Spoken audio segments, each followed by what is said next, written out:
Nació en el corazón de una ciudad en guerra, una ciudad donde una mirada podía condenar, donde el miedo marcaba el ritmo de los días. Medellín, en los años 80, vibraba entre polvo y peligro. El viento arrastraba murmullos de oraciones ahogadas y cada calle parecía contener la respiración. En los callejones, el polvo lo cubría todo como una sombra constante. Las motos sin placas se deslizaban en la noche, sus motores rugiendo como advertencias. En los mercados se gritaba para sobrevivir. Las madres rezaban sin esperar milagros. Solo pedían fuerza para ver un día más, para escuchar la voz de sus hijos a la mañana siguiente. Música lenta, acordes de guitarra acústica. Lovaina, barrio antiguo en el centro de Medellín. Casas de ladrillo desnudo, techos de zinc atravesados por la luz, cables colgando como venas abiertas sobre calles estrechas.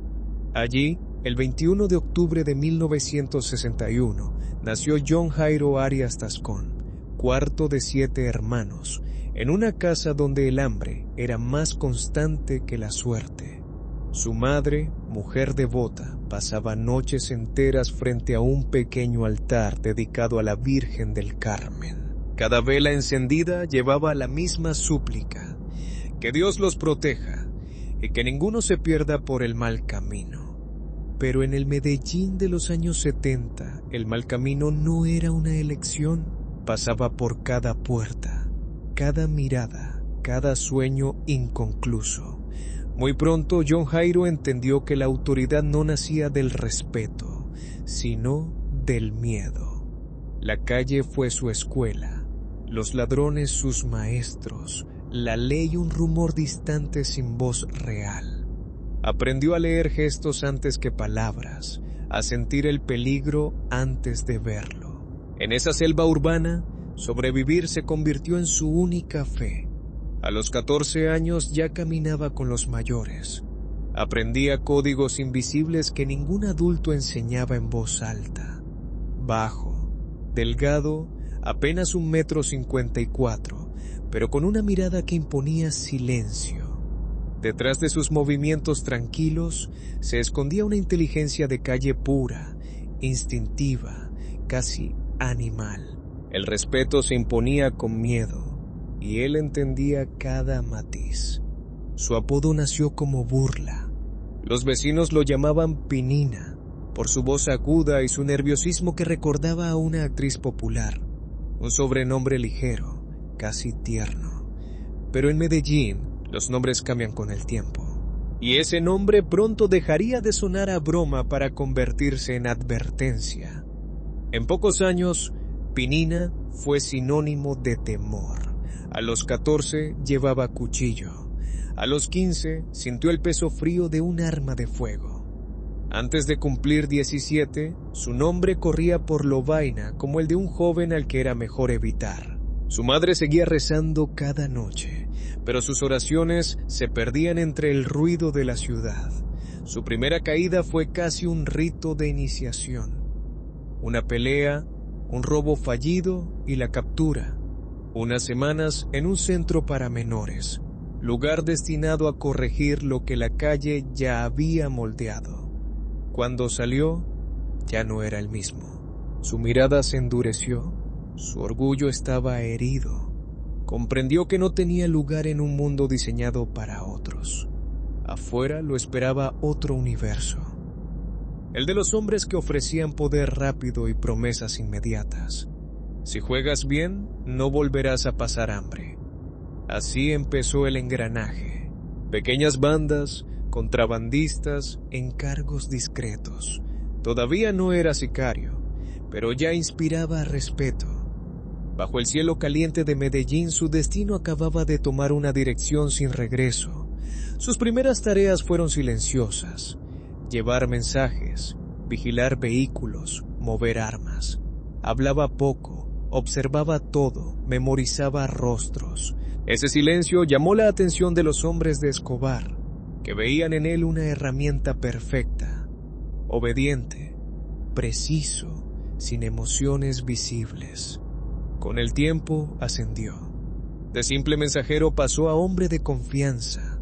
En Medellín los rumores viajaban más rápido que la luz. Un joven de Lovaina trabajaba para el patrón. Nadie sabía si admirarlo o temerlo. Pero en los callejones su nombre ya bastaba para hacer retroceder a los más valientes. Medellín cambiaba. El polvo de los barrios pobres se mezclaba con la cocaína de un imperio en expansión. Los acuerdos se cerraban en la sombra. El dinero corría como viento. Y en el centro de esa red, un nombre empezaba a repetirse: Pinina. El muchacho de Lovaina se había convertido en soldado del cartel. Al principio era uno más entre cientos, pero Escobar notó su calma y su lealtad absoluta. Donde otros dudaban, él actuaba. Cumplía cada orden con una frialdad casi mecánica. Ese desapego Escobar lo valoraba. En su mundo, temer obedecer podía costar más caro que la muerte. Poco a poco, Pinina asumió la seguridad de cargamentos y luego el mando de hombres armados. Su autoridad no provenía de gritar, sino de mirar.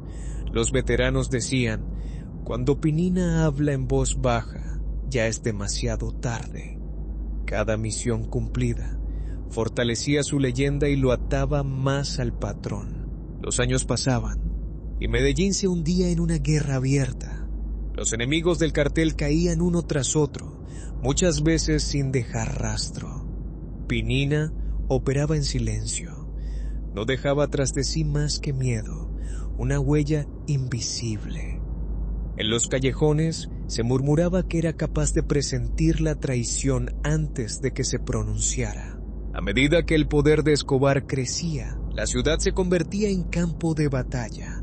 Policías, jueces, periodistas, nadie estaba a salvo. Pinina ya dirigía una red de sicarios, planificaba con precisión de estratega. Para él, cada vida era una pieza dentro de un juego mayor llamado supervivencia. En Lovaina casi no se le veía, pero su sombra seguía allí.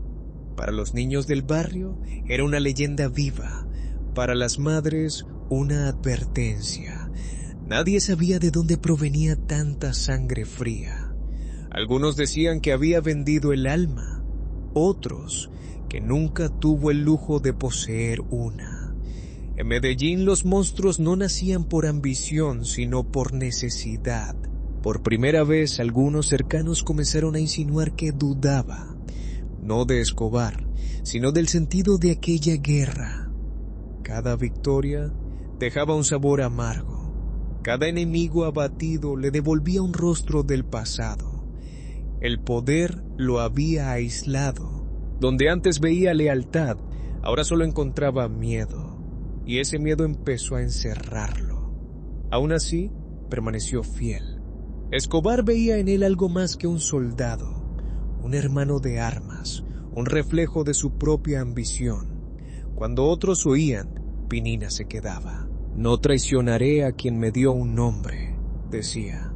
En ese mundo, la lealtad no era virtud, era una condena aplazada. Medellín latía al ritmo de motores y disparos. En los barrios del norte, la cocaína corría como un río invisible que alimentaba un imperio sin rostro. Y en el centro de esa maquinaria, un nombre se pronunciaba entre respeto y terror: Pinina, el hombre que nunca temblaba.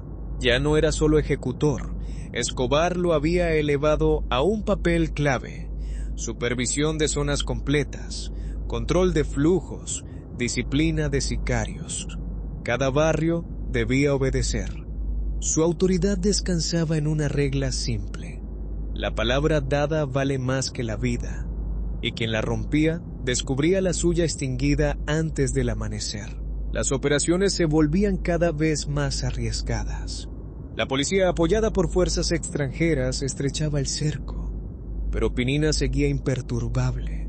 Dormía poco, comía rápido, casi no sonreía. Para sus hombres era el modelo del soldado perfecto, disciplinado, frío, casi inhumano. Su silencio era su forma de mando. En En las oficinas de Escobar solían decir: Pinina no pregunta por qué, simplemente lo hace. Esa obediencia absoluta lo convirtió en pilar del cartel. Coordinaba ejecuciones, planificaba represalias, protegía cargamentos. Su precisión fascinaba y helaba la sangre. El muchacho de los callejones se había convertido en general, pero detrás de esa calma mecánica se escondía un cansancio invisible. Noches sin sueño, rostros que regresaban en la oscuridad, promesas olvidadas. Algunos aseguraban que a veces hablaba solo, como si pidiera perdón a los fantasmas que había dejado atrás, porque incluso los hombres más duros conservan memoria de sus primeros sueños. La guerra estallaba cada día en Medellín.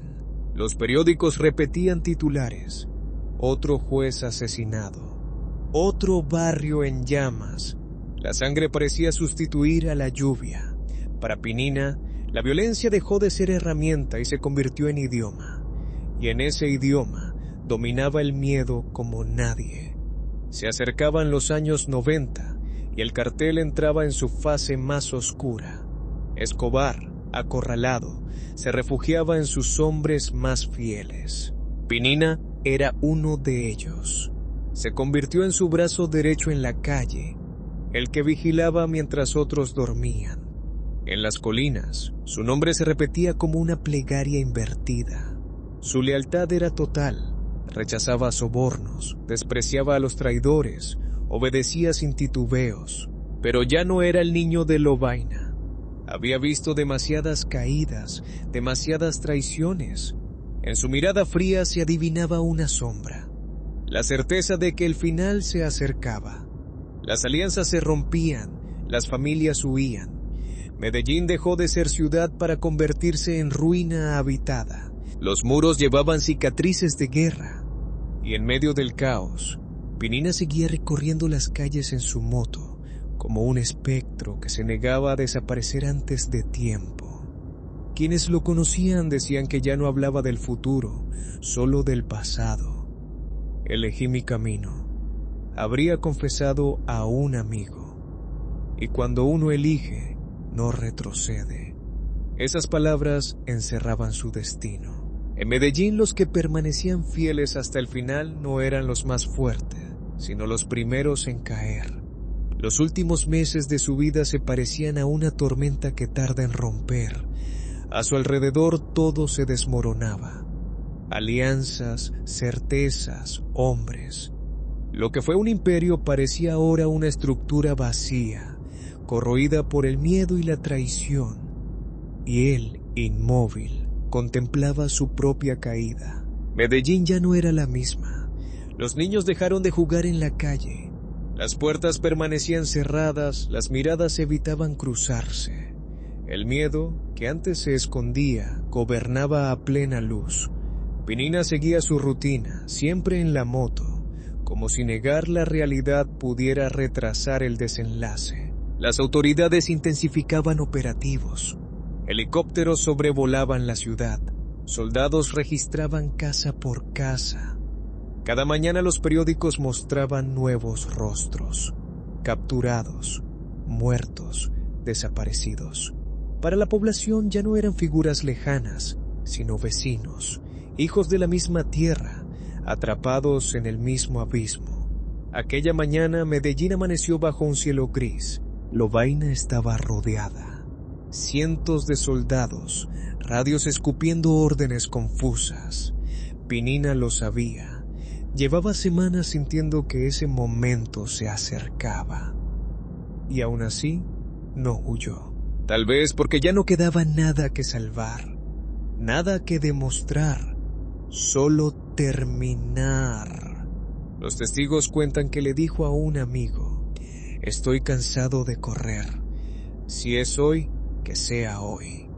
Luego se puso la chaqueta, subió a su moto y cruzó Lovaina por última vez. Los vecinos lo vieron pasar en silencio.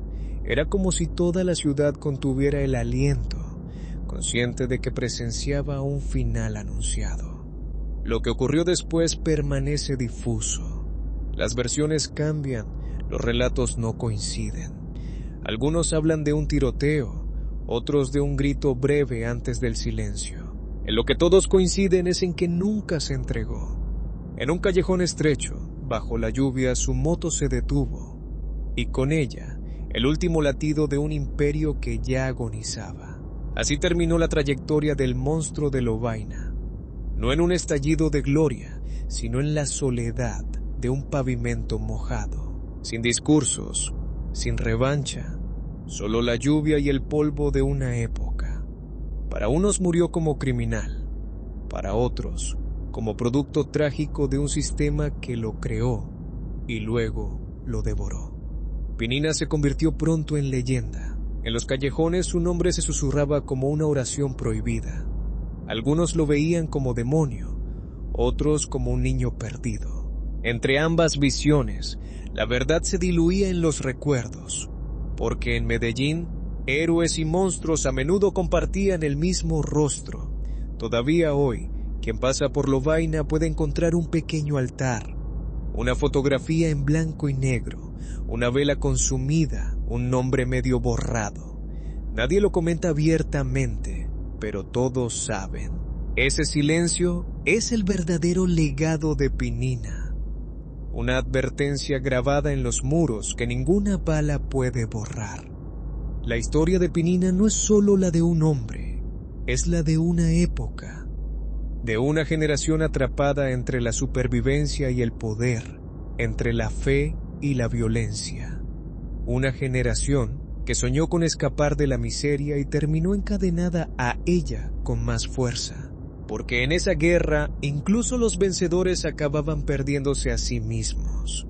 El silencio que siguió a su muerte fue más elocuente que cualquier disparo. Medellín parecía respirar por primera vez en mucho tiempo. Sin sirenas, sin explosiones, solo el viento rozando los techos.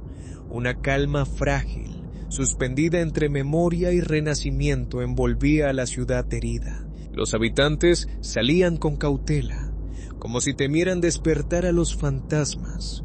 Los muros marcados por balas guardaban la memoria de años de terror. Pero sobre las colinas, un sol tímido iluminaba de nuevo los callejones. Medellín renacía despacio, con dolor, pero de verdad. A comienzos de los años 90, Colombia entera respiraba agotamiento.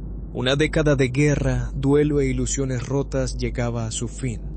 El cartel de Medellín, símbolo de impunidad, se consumía bajo el peso de su propia sombra.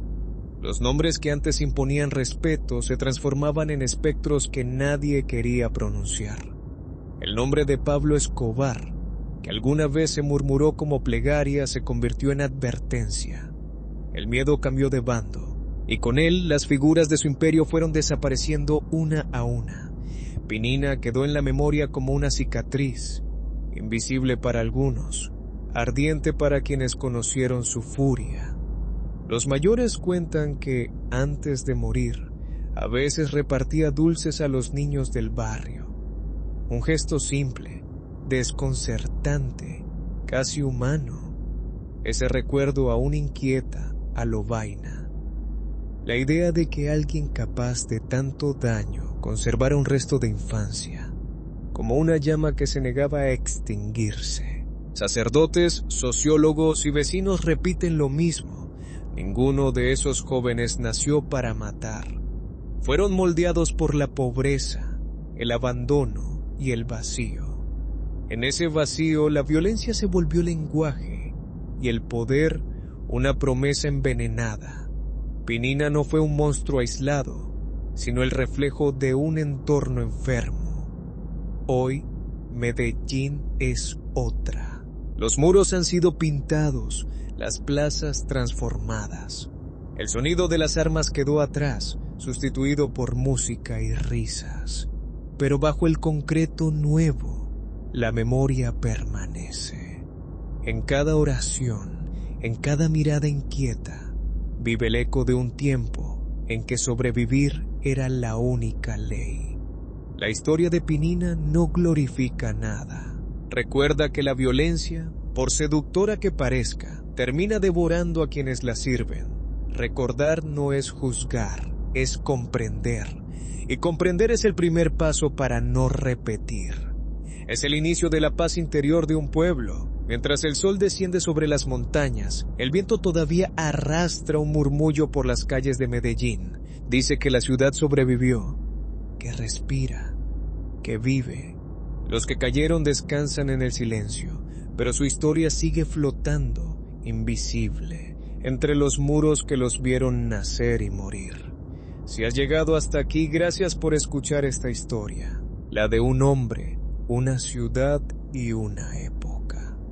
¿Fue Pinina producto de su entorno o reflejo de un tiempo perdido? Suscríbete, comparte y recuerda. Comprender el pasado es la única forma de no repetirlo. Medellín sigue respirando. El tiempo pasó. Las calles de Lovaina cambiaron de rostro. Donde antes se cruzaban órdenes y amenazas, hoy suenan canciones y risas de niños. Y aún así, algunas noches, cuando cae la luz, parece que una moto atraviesa las sombras, rápida y silenciosa, como un eco del pasado. El mito de Pinina no se reduce al miedo que inspiró. También habla de un sueño quebrado, el de una generación que quiso todo demasiado pronto. Poder, reconocimiento, salida de la pobreza. Pero en el polvo de Medellín, esos sueños se convirtieron en armas. Y la esperanza fue la primera víctima de aquella guerra. Cada ciudad guarda sus fantasmas, cada época sus cicatrices.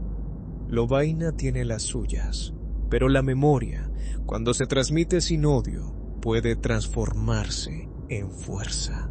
Contar la historia de Pinina es recordar que ninguna infancia debería ser condenada antes de aprender a soñar.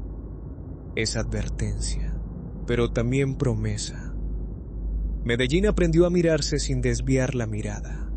Sus heridas forman parte de su identidad, y en medio del caos superado, encontró otro camino: el arte, la música, la educación.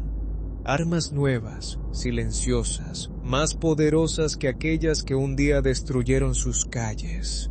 Los mayores susurran que Pinina nunca desapareció del todo, que vive en cada joven que decide cambiar, crear en lugar de destruir.